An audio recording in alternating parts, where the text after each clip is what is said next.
आ जाओ इस पेज में, ध्यान से देखो। ये सारे टाइम हैं, लेकिन आपको ये जो टाइम है आपको दिख रहा होगा, फ्रीक्वेंसी दिख रहा होगा या डिग्रीज दिख रहा होगा। देखो ध्यान से, फ्रीक्वेंसी जैसे कि हमेशा, अक्सर, ऑफन, इसमें टी साइलेंट होता है बेटा। ऑलरेडी, जैसे मैं ऑलरेडी खाना खा चुकी हूं, अभी अभी, जस्ट, कभी नहीं, एवर तो हमेशा से नेवर के साथ लगता है या फॉर एवर के साथ लगता है ना। समटाइम्स, कभी कभी, फ्रीक्वेंटली, जनरली, रिसेंटली, जनरली अक्सर, रिसेंटली हाल में, usually, seldom, hardly, rarely, normally. ये सब कहाँ आते हैं? तो हमने सारे के सारे वर्ड्स लगा दिए हैं, आपको खाली याद रखना है। ये जनरली आते हैं उस वर्ब के पहले जिनको ये मॉडिफाई कर रहे हैं। जैसे अभी भी बारिश हो रही है, इट इज स्टिल रेनिंग। तुम ऑलरेडी लेट हो, है ना, यू आर ऑलरेडी लेट। लेकिन याद रखना ये वाला एक्सेप्शन वाला है जो बी वाला है। मैंने कहा था कि नोट खाली लिख के बता दिया था मैंने कि बी ऐसा वर्ब है जो हमेशा अपने बाद ही वर्ब लेता है ना। ऐसा वर्ब है जो हमेशा अपने बाद ही ये ऑलरेडी वगैरह सारा वर्ड एडवर्ब लेता है। ये बता चुकी थी आपको मैं। चलो इस पेज को एक बार देखो, मैं तुरंत समझाती हूं। 12 नंबर लोड नहीं, मैं लोड कर दूंगी यार। अभी पढ़ो, जल्दी करो।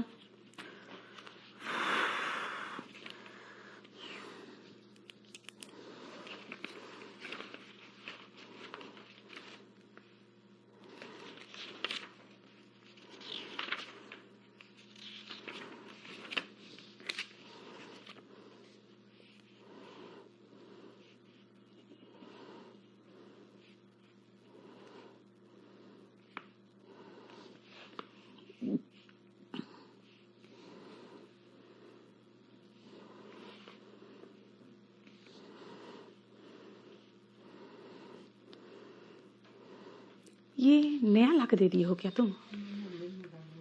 अरे यार, तो मैंने करेक्शन किया हुआ है उसमें, तो फिर ये पेज करेक्शन कहाँ है? तुम अगर नया भी निकाले हो तो भी करेक्शन नहीं है इसमें। चेक करो उसको। हाँ चलो, देख लिया।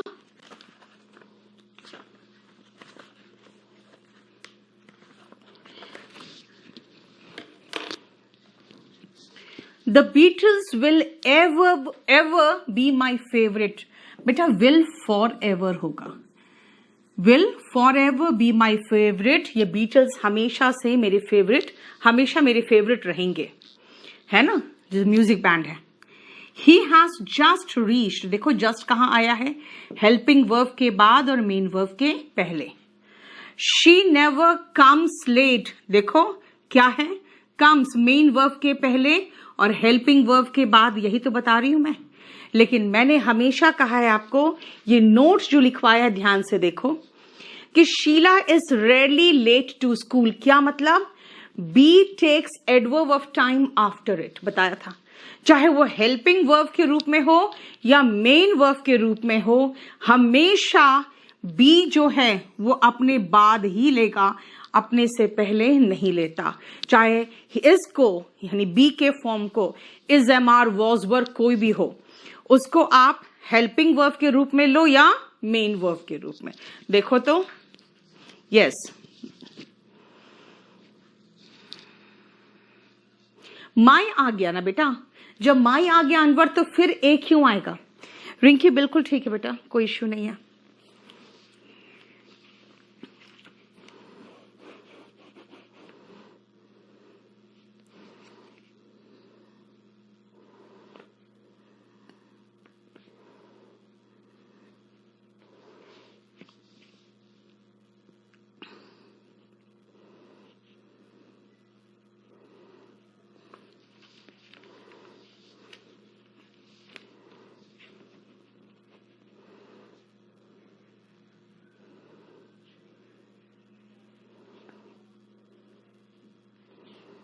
क्लियर?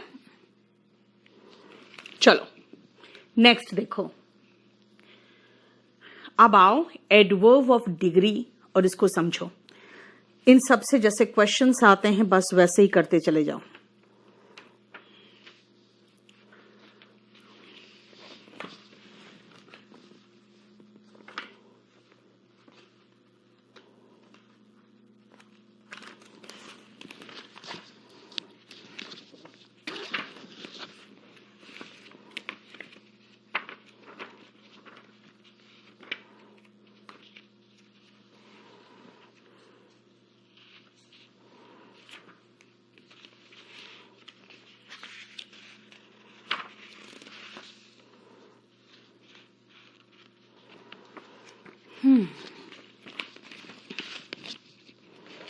हो गया?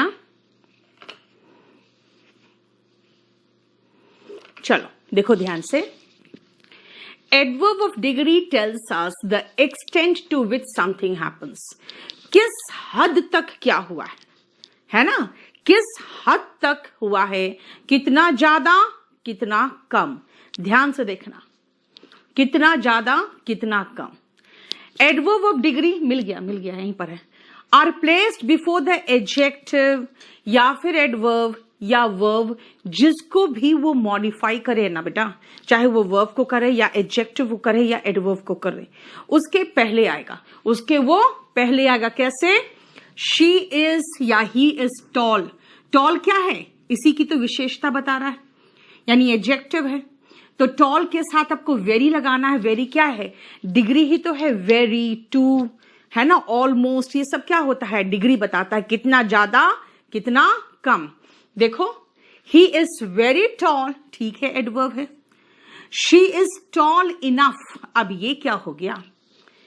शी इज टू टॉकेटिव, ये तो बिल्कुल सही है, एडजेक्टिव के पहले आया। Thank you, I am fine, इसमें थर्ड का देख लो क्या है। आई एम फाइन कंप्लीटली, ये कंप्लीटली जो है ये कहां आएगा? यहां आएगा। अब सुनो ध्यान से, इसको और इसको छोड़कर सबसे पहले फर्स्ट और थर्ड में आओ। मैंने कहा जो एडवर्ब ऑफ डिग्री होता है, इसके 2-4 एग्जांपल्स में भी लिख देती हूं।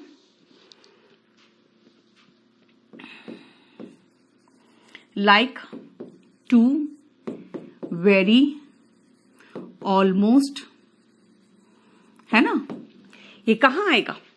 ये आएगा हमेशा एडजेक्टिव के पहले। कहां आएगा? एडजेक्टिव के पहले। हो गया, खत्म। लेकिन यहां क्या हुआ कि यहां पे खुद देखो ध्यान से कि ये इनफ में ऐसा क्या हो गया बेटा? इनफ ऐसा एडवर्ब है जो एडजेक्टिव के बाद आता है, इसलिए इनफ से कई बार क्वेश्चन आ चुका है। क्या कहा मैंने? इनफ ऐसा एडवर्ब है जो एडजेक्टिव के बाद आता है। लेकिन इनफ एडजेक्टिव भी है, जैसे he has enough money. Money क्या है? बोलोगे किसी चीज का नाम है। मनी नाउन, नाउन के पहले आता है।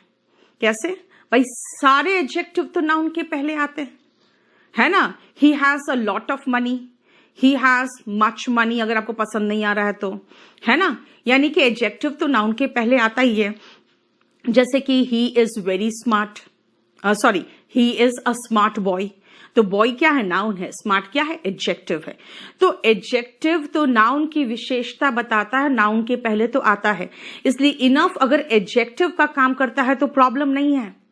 वो जैसे बाकी सारे एडजेक्टिव नाउन के पहले आते हैं वैसे वो भी आता है। कब पंगा है? सारे एडवर्ब एडजेक्टिव के पहले आते हैं, जो एडवर्ब को डिग्री बताता है। जो एडवर्ब्स के डिग्री होते हैं वो एडजेक्टिव के पहले आते हैं। लेकिन इनफ ऐसा एडवर्ब है जो एडजेक्टिव के बाद आता है। ये देखो, और यहां पे तो कोई पंगा ही नहीं है। कंप्लीटली कहां आएगा? मैंने अभी तो बताया। ऐसे जो होते हैं लोग यहां पे कंप्लीटली भी लिख देते हैं, क्योंकि ये डिग्री ही तो बता रहा है। ये हमेशा कहां आएंगे? ये आते हैं एडजेक्टिव, एडवर्ब या वर्ब के पहले। देखो, तो ठीक लगा दिया, फाइन के पहले। देखो, फाइन के लिए तो आ रहा था ना ये, है ना। I am perfectly fine, I am completely fine, fine वही तो है। सो गई है, ठीक है।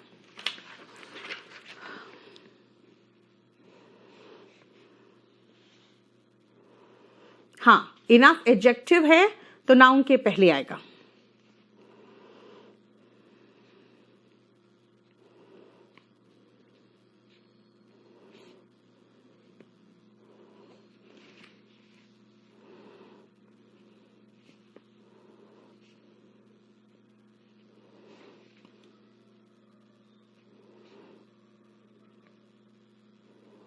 हो गया? चलो नेक्स्ट देखो तुम। बस ये तो बहुत छोटा सा एडवर्ब ऑफ प्लेस, ये तो ज्यादा कुछ है भी नहीं।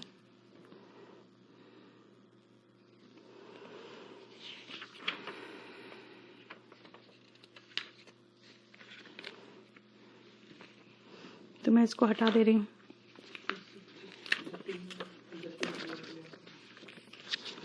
फिर इसको काट देना, नहीं तो फिर ये कंफ्यूज करेंगे हम। हो गया?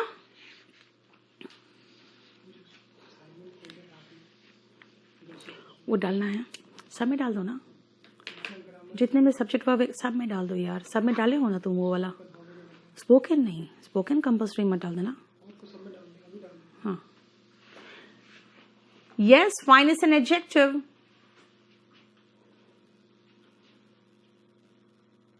ठीक है, अब आओ सुनो, एडवर्ब ऑफ प्लेस क्या है बेटा? एडवर्ब ऑफ प्लेस तो लोकेशन बताता है। प्लेस मतलब प्लेस यार, लोकेशन। जैसे ही वेंट कहां? Far away. He looked for it कहां? एवरीवेयर। क्या है? Adverb of place talks about, ये बात करता है, टॉक्स अबाउट द लोकेशन, उस लोकेशन के बारे में जहां पे एक्शन या जो कहते हैं जो वर्ब है वो हुआ है। और कहां आता है ये मेन वर्ब के बाद ही आएगा। ओके, मेन वर्ब के तो बाद आ गया, लेकिन लुक्ड के बाद क्यों नहीं लगाया भाई? लुक्ड क्या? लुक फॉर है यहां पे। लुक फॉर का मतलब क्या होता है? खोजना। अब क्या खोजा? तो भाई लुक फॉर एक साथ लगाओगे क्योंकि ये फ्रेजल वर्ब है, खोजना। आपको इतना पता होना चाहिए, सब्जेक्ट, वर्ब और ऑब्जेक्ट के बीच में जबरदस्ती कुछ मत घुसा दो। अगर ऑब्जेक्ट नहीं हो तो ठीक है, लगा दो। जैसे यहां ऑब्जेक्ट नहीं था तो लगा दिया। अगर ऑब्जेक्ट है तो ऑब्जेक्ट के बाद लगाओ। ठीक है। Happy Guru Purnima to everyone. देखो,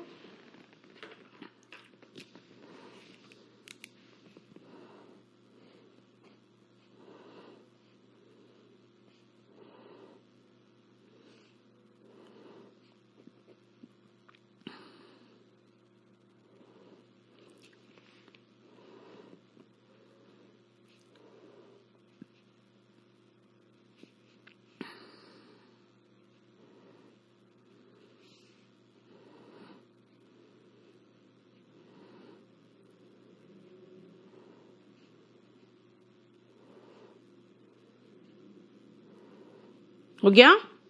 चलो नेक्स्ट आओ। नहीं बेटा, मार्केट वहां पे नाउन है। अगर एडजेक्टिव आ रहा है ना तो इसका मतलब नाउन है। सॉरी, अगर प्रेपोजिशन आ रहा है बीच में तो इसका मतलब नाउन है। इसीलिए इन अजनिश जो आपने लिखा आई लिव इन पटना, ये भी रॉन्ग है बेटा। वहां पटना नाउन है, ठीक है, सेंटेंस सही है लेकिन वो एडवर्ब नहीं है।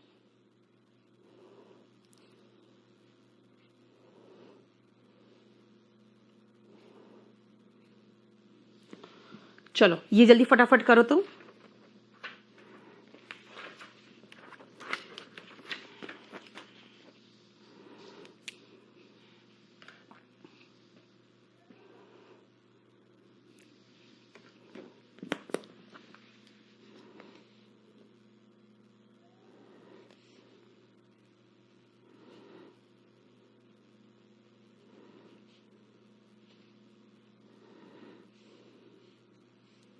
चलो देखो ध्यान से, क्या है एडवर्ब ऑफ एफर्मेशन? भाई एफर्म कर रहा है। हाँ, जो बोल रही हूं सही बोल रही हूं।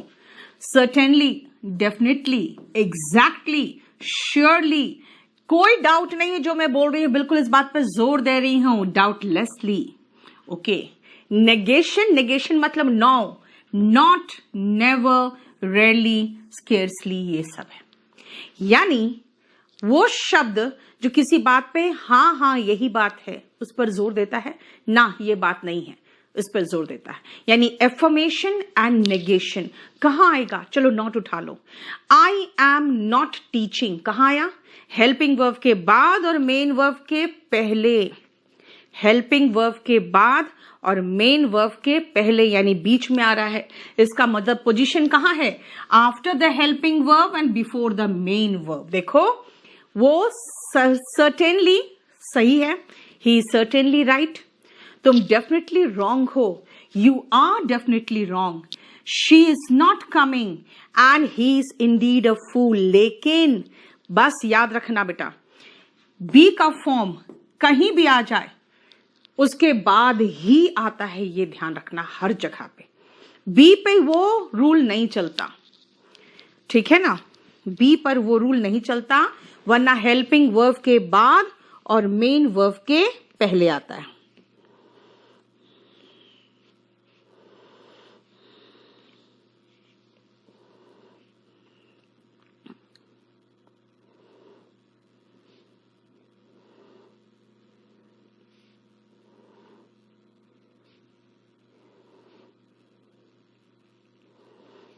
ठीक है,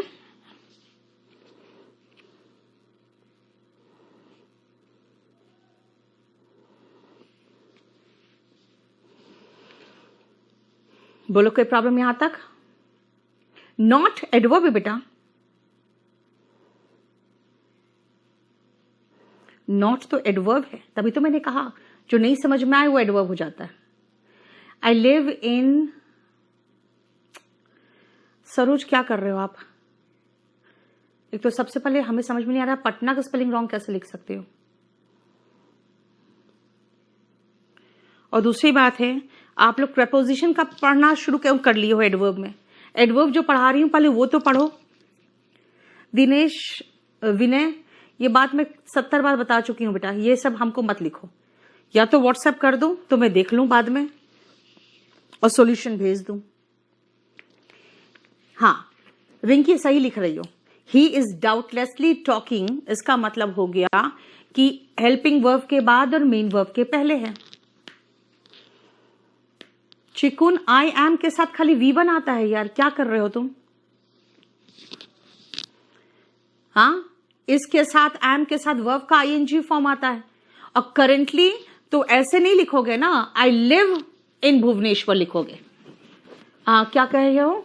स्लाइड 20 में मेन के बी के, स्लाइड 20 में, एक सेकेंड,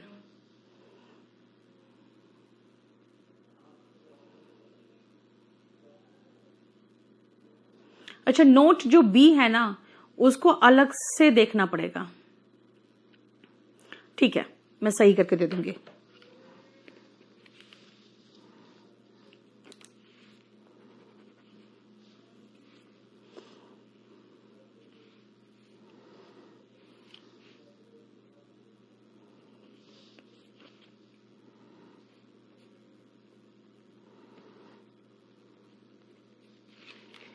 चलो आओ एडवर्ब में अब हम जरा डिस्कस कर ले कि बेटा जो इंट्रोगेटिव एडवर्ब और रिलेटिव एडवर्ब है ना वो सारे WH फैमिली वाले हैं जो हम ऑलरेडी प्रोनाउन में पढ़ चुके हैं, ठीक है? आपसे कभी नहीं पूछता है ये एडवर्ब है कि प्रोनाउन है, आपको सही WH फैमिली यूज करना आता है कि नहीं बस वही पूछा जाता है। इसीलिए हमने प्रोनाउन चैप्टर में देखा होगा सारा इंट्रोगेटिव प्रोनाउन में मैंने लिख दिया था कि let us discuss all the WH family here, वो मैंने कर दिया था। लेकिन फिर भी देख लो ध्यान से कि रिलेटिव प्रोनाउन कौन कौन सा था, हु, whom, whose, which और that, और रिलेटिव एडजेक्टिव कौन कौन सा था, when, where and why, ठीक है? अब आओ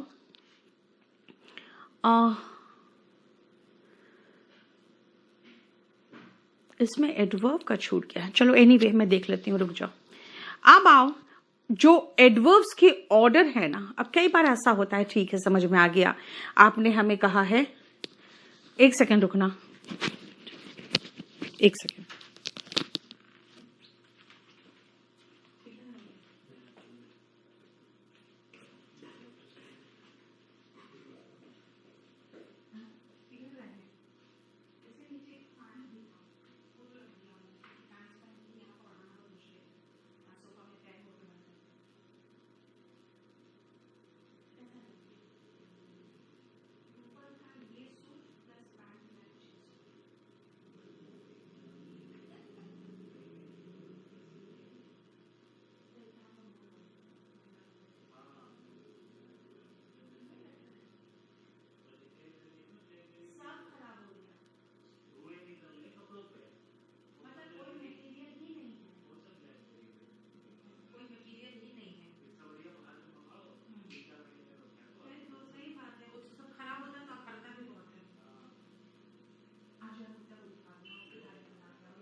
चलो देखो बेटा, मैंने अभी जैसे आपको समझाया, कई चीजें समझा दी कि अच्छा टाइम है तो लास्ट में लगा दो, ठीक है ना।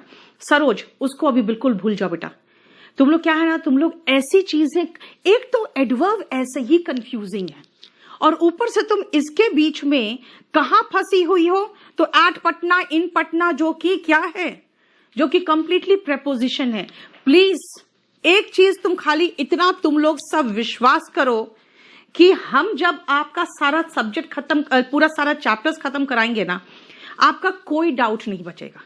लेकिन जिस समय मैं ऐसे ही कॉम्प्लिकेटेड पोर्शन ले रही हूं, उस समय तुम लोग कहीं और फंसे हुए हो, तो ये बिल्कुल मिस करोगे बेटा। 2005 से मैं मुखर्जी नगर में हूं, जिस समय से कोई एसएससी वाला पैदा भी नहीं हुआ था। तो आप खुद समझो कि आप जो क्वेश्चन कर रहे हो ना, ऐसा क्वेश्चन 70 बार कई बच्चे कर चुके होंगे। तो कम से कम ध्यान उस चीज पे दो, क्योंकि हर चीज अलग अलग चैप्टर का है। एक बार जब पूरा कंप्लीट हो जाए ना, और उसके बाद आपसे क्वेश्चंस नहीं हो कोई भी, ठीक है एक आध वर्ड के पर क्वेश्चन आ जाए, शायद नहीं होगा, क्योंकि वोकैबुलरी तो खैर अनंत है। लेकिन कोई भी कॉन्सेप्ट पे क्वेश्चन नहीं हो तभी मेरी जिम्मेदारी होगी। लेकिन अगर मैं ये पढ़ा रही हूं ऐसे ही बहुत ही घटिया पोर्शन पढ़ा रही हूं, मैं आपको बता रही हूं, कहीं बोल रही हूं वर्ब के बाद आएगा, कभी कह रही हूं मेन वर्ब के पहले आएगा। बहुत गंदा क्वेश्चन, बहुत गंदा पोर्शन में मैं हूं, ठीक है। अब इसको छोड़ के आप फंसे हुए हो एट पटना, इन पटना में। अब बताओ, पटना नाउन नहीं है तो क्या है? आप पूछ रहे हो कि I am still confuse, please clear me ma'am, how Patna can be noun. बेटा किसी जगह का नाम है ना। आप कह रहे हो एडवर्ब हो सकता है, because answer of where is adverb. आप लिख रहे हो आई लिव इन पटना। मैंने आपको जो कंसेप्ट पढ़ाया है सरोज, इसका मतलब आप उस पर भी ध्यान नहीं दिए थे। मैंने कहा था प्रेपोजिशन के बाद नाउन आता है, किसी स्थान का नाम हो तो नाउन होता है। दोनों कंसेप्ट में आ गया। प्रेपोजिशन के बाद आई लिव इन पटना, तो नाउन ही तो है इन के बाद, और जगह का नाम है, एग्जैक्ट प्रॉपर नाउन है, वो नाउन है। सरोज उस समय तुम कुछ और कर रहे होगे, अब क्या है, अब जब मैं ये एडवर्ब पढ़ा रही हूं तो फिर कुछ और पढ़ा रहे हो। ऐसे नहीं होगा। एक तो मैं बहुत ही घटिया पोर्शन पे हूं, क्योंकि मुझे सच कहें तो ये पोर्शन बिल्कुल वाहियात लगता है, कभी किसी के पहले कभी किसी के बाद। देखा जाए तो इंग्लिश अगर सही होगा ना, तो आप अपने आप समझ जाओगे किसके पहले लगेगा। अगर मैं कहूं I am not teaching, not कहां आया, नॉट कहां आया, मेन वर्ब के पहले। I am not a teacher, okay, be का फॉर्म है ना, हेल्पिंग वर्ब हो या मेन वर्ब हो, उसके बाद ही आएगा नेगेशन, ठीक है ना। I am completely fine, adjective को क्वालिफाई कर रहा है कंप्लीटली, यानी एडवर्ब ऑफ डिग्री है completely, quite, almost fine, almost degree बता रहा है। डिग्री क्या होता है, कितना ज्यादा कितना कम। किसके पहले आया? जिस वर्ड को क्वालिफाई कर रहा था फाइन को, उस एडजेक्टिव के पहले। अच्छा, फाइन एडजेक्टिव क्यों है? आई एम कंप्लीटली फाइन नहीं लगा के अगर मैं आई एम गुड लगा दूं तो गुड क्या है? एडजेक्टिव है, तो एडजेक्टिव के पहले आया।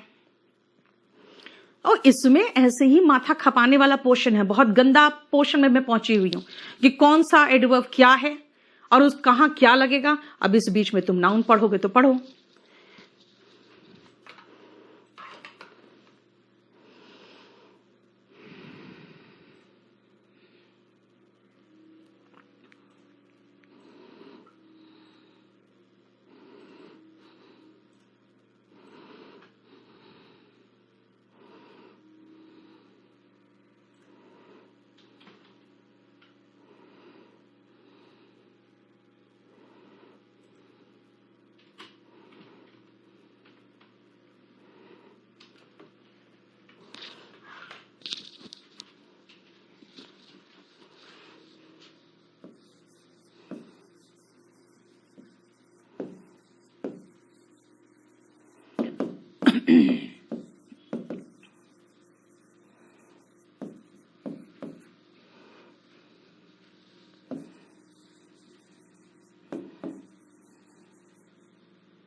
उतारो पहले, या फिर आप खाली देख लो, आपको जरूरत नहीं उतारने का, मैं आपको इम्प्रूव करके दे दूंगी।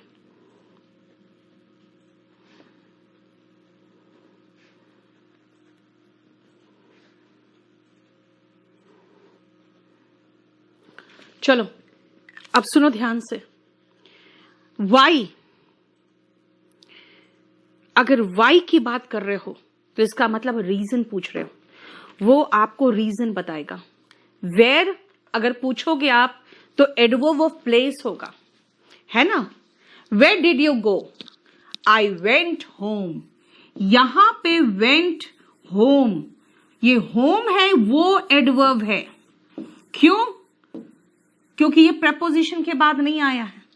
आई वेंट टू हिज होम, वहां पे वो नाउन होगा। होम आपको डिटेल में मैं प्रपोजिशन में कराऊंगी, ठीक है। when did you come? I came here every day, वहां पे एडवर्ब होगा। हाउ, इसका जवाब एडवर्ब होता है। कैसे? जो एडवर्ब ऑफ मैनर बताता है। याद रखना, अगर मैं इंट्रोगेटिव एडवर्ब या रिलेटिव एडवर्ब की बात करूं तो मैं इसको कंप्लीटली सेंटेंस में कैसे यूज करना है। यस अजनिश, when टाइम बताएगा, where प्लेस बताएगा, and how adverb of manner बताएगा, है ना।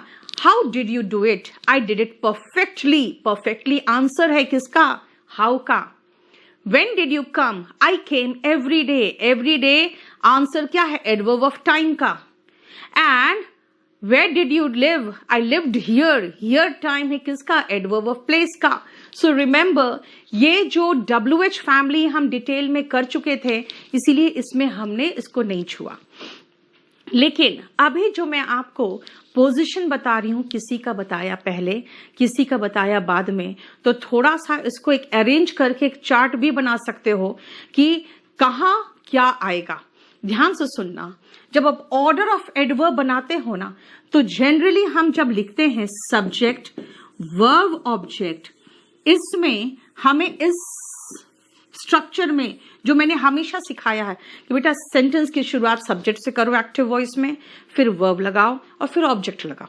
और इसके बीच में कुछ मत डाल देना, लेकिन ये मैनर, प्लेस, फ्रीक्वेंसी, टाइम और पर्पस, ये है क्या और ये ऑर्डर क्या है, याद रखना बेटा। MPFTP, यही ऑर्डर याद रखना। MPFTP का मतलब है कि हम अगर सारे एडवर्ब्स या इसमें से 3 एडवर्ब या इसमें से 2 एडवर्ब का इस्तेमाल करना चाहे एक वाक्य में, तो पहले मैनर आएगा, फिर प्लेस, फिर फ्रीक्वेंसी, फिर टाइम और फिर पर्पस आएगा। यानी कि इसका जो ऑर्डर होगा यूज करने का, जैसे याद करो एडजेक्टिव का भी एक ऑर्डर बताया था, ओसास कॉम करके, है ना, नोसास कॉम्प हो गया था वो, वही सेम ये, ठीक है। इसका भी MPFTP होना चाहिए। कैसे, पहले वो एग्जाम्पल्स देखो, कैसे, पहले एग्जाम्पल्स देखो।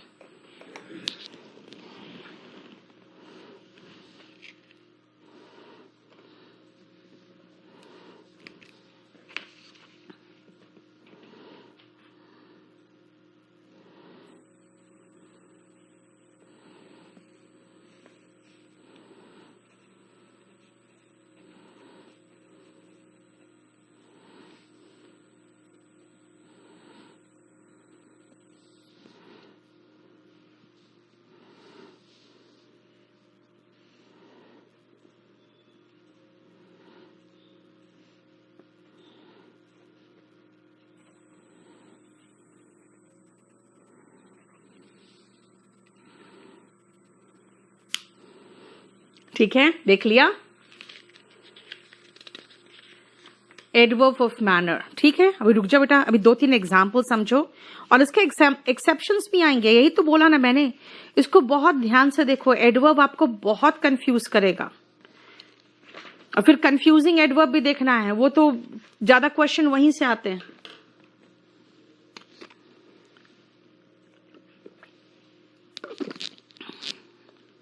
देखो ध्यान से, I had to run कैसे, fast. I had to run कैसे, फास्ट। Down the lane, यानी कि गली में, नीचे गया मैं, गली में आगे गया। Down the lane क्या है, प्लेस, देखो M के बाद P। Every day, ये क्या बता रहा है, फ्रीक्वेंसी, हर रोज, कब, आफ्टर द प्रेयर, टाइम बता रहा है। एंड पर्पस क्या था, टू कैच द ट्रेन। देखो, manner, place, frequency, time and purpose. लेकिन ध्यान रखना, आपको जिस बात पे जोर देना है, कई बार आप उसको पहले भी लगा देते हो। जैसे अगर मैं to catch the morning train पे जोर देना चाहूं, तो मैं उसको सब्जेक्ट के पहले लेकर वाक्य के शुरू में लगा दिया। To catch the morning train, I had to run fast down the lane every day after the prayer. देखो, पर्पस, ठीक है, पीछे लगा दिया। भाई वही तो सबसे इंपॉर्टेंट बात है, सबसे आगे लगा दो, लो, ठीक है। चलो जरा ये देखो, ये थोड़ा एक्सेप्शन है।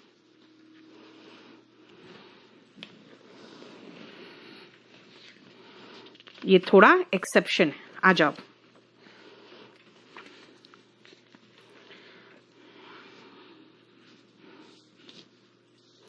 मेरे जितने असाइनमेंट्स तैयार होते जा रहे हैं, मैं आपको लोड करते जा रही हूँ, ठीक है ना। और आप ये मत कहना मैम ये चैप्टर तो हुआ नहीं, तो ये असाइनमेंट क्यों लोड कर दिया, ठीक है। जो जो मेरे से होता जाएगा मैं लोड करते जाऊंगी।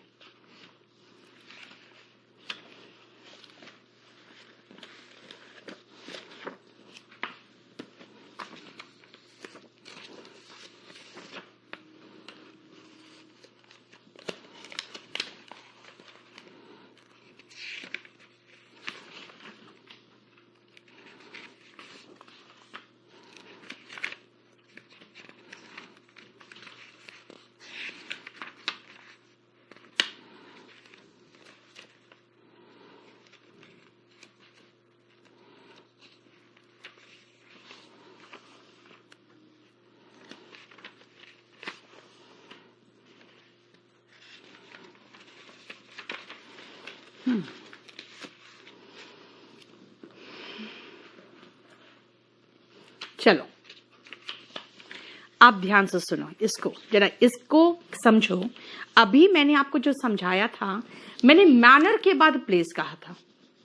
मैंने मैनर के बाद प्लेस कहा था। मैंने क्या ऑर्डर लगाया था, जरा देखो तो। मैंने कहा था मैनर के बाद, ध्यान से देखना एक बार, मैंने आपको कहा था मैनर के बाद प्लेस, और प्लेस और टाइम, यानी अगर ये एम पी और टी लू मैं, तो मैनर प्लेस टाइम यानी एम पी टी होना चाहिए। Okay, M P T manner place time, M P T manner place time. मेरा ऑर्डर होना चाहिए था M P T manner place time. Okay, P T तो ठीक है, पीटी तो ठीक है, ठीक है, पीटी ठीक है। फिर ये एमपी होना चाहिए था, ये पीएम क्यों हो गया? क्यों हो गया? सुनो ध्यान से। अगर मैं ये कहूं आई केम, तो आप सीधा केम के बाद ये नहीं पूछोगे कैसे, किस तरह से। जनरली पूछते हो केम कब आए। जनरली हमारा क्वेश्चन होता है कब आए, यानी जैसे मैं कहूंगी आई केम, तो स्ट्रेट पहला दिमाग में क्वेश्चन आएगा कब, है ना, सीधा दिमाग क्वेश्चन आता है कब। लेकिन यहां पे ध्यान देना कि आप जब क्वेश्चन पूछते हो आई केम, तो कैसे नहीं, जब सबसे पहले वेंट आता है। अगर मैं कहूं मैं गई, तो कहां गए, आई वेंट, कहां, सबसे पहले बात उठती है कहां की। याद रखना, वेंट के बाद कैसे बाद की बात है। अगर आप गो या कम जैसे कोई भी वर्ड यूज करोगे, तो ये ऑर्डर थोड़ा सा डिफरेंट होगा। क्यों? क्योंकि इसका रीजन ये है कि गो, कम, अराइव, रीच क्या है, आपको महसूस होता है ये सारे वर्ब्स ऑफ मोशन है। वर्ब्स ऑफ मोशन का मतलब होता है यानी कि आने या जाने की बात कर रहा है। तो जब भी आप आने और जाने की बात करते हो ना, तो इंपॉर्टेंट हो जाता है प्लेस। अगर मैं कहूं कि कल मैं जा रही हूं, कल मेरा क्लास नहीं होगा, कल मैं जा रही हूं, तो आप ये नहीं पूछोगे कितने बजे जा रहे हो, आप सीधा सबके पहले जवाब आएगा, क्वेश्चन आएगा आप दिमाग में, मैम कहाँ जा रहे हो। तो कहाँ जा रहे हो इसका मतलब है कि सबसे पहले आप मुझसे प्लेस पूछोगे कहाँ जा रहे हो, है ना। फिर पूछ लोगे कब जा रहे हो या क्यों जा रहे हो, वो बात की बात है। लेकिन जैसे मैं कहूं आई वेंट, तो बोलोगे आई विल गो, तो कहां, यानी कि पहले दिमाग में प्लेस आता है। स्टील थिली का मतलब होता है चोरी से, है ना। अब यहां पर भी कम है, कम का सेकेंड फॉर्म केम है, तो पहला दिमाग में आना चाहिए सवाल कहां। इसलिए याद रखना, जब ये नियम बन गया तो उसके साथ हम सबको वैसे ही फिट कर दिए कि ठीक है, हमें पता है पहले मैनर आना चाहिए, फिर प्लेस आना चाहिए, फिर टाइम आना चाहिए।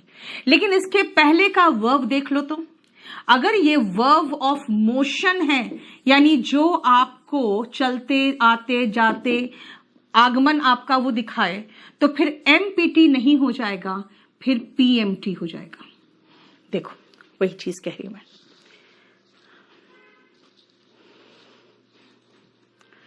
He arrived at the platform हो जाता है बेटा, ठीक है।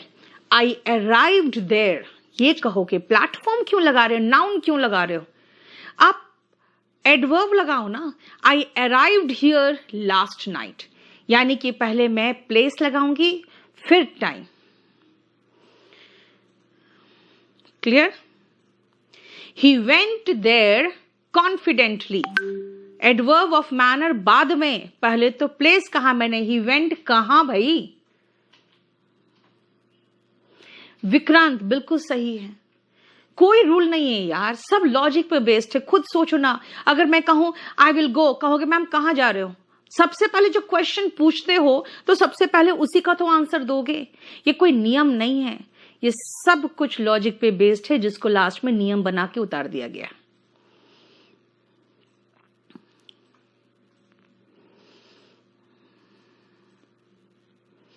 ठीक है, अब आओ, फाइन, हम नियम भी सीख गए, लेकिन फिर एक्सेप्शन भी सीख गए।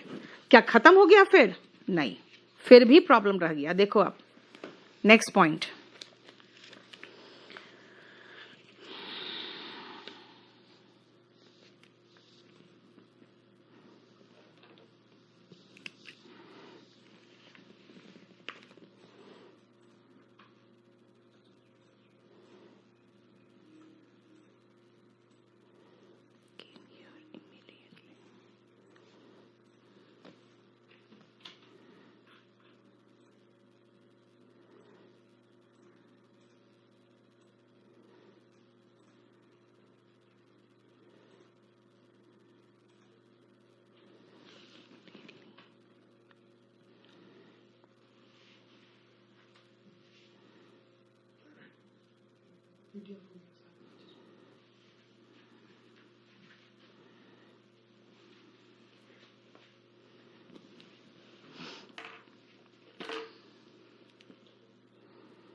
एक सेकंड रुकना।